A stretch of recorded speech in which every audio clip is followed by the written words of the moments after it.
शिशु को हत्या कला मां 3 वर्षर शिशु कन्या को टांगिया हाणी हत्या करिछि मां। बरगढ़ जिला पाइकमाल कौरझरी गाँव में घटी एभली अभावन घटना।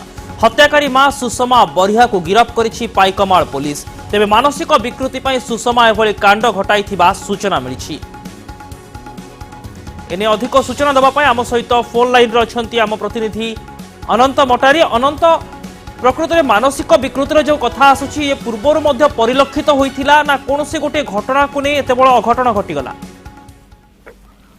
देखो काली काली राति रे फुलधर बरिया और तांको स्त्री सुषमा बरिया और 3 वर्षर छोट पिंकी तांको सहित सोईतिला बेले से राति रे से कांदी छुआ कांदी से क्षीर पीवा पाई माँ को कही से जिते बेले माँ मना करथिले से क्षीर पीवा पाई जोर जोर रे कांदी जो फुलधर बरिया जो कहूले स्त्री मानसिक विकृता से हठात कौन से पाखे टांगिया थिला चुप करबा टांगिया रे बाड़ी देला बाड़ेबारू से जगह घटनास्थल मृत्यु निश्चित भाव ये अत्यंत दुर्भाग्यजनक एवं एभली एक अभावन घटना अनेक प्रश्नवाची छिड़ा करुछि जे प्रकृत में मानसिक विकृति पारिवारिक कलह ना अन्य किछि।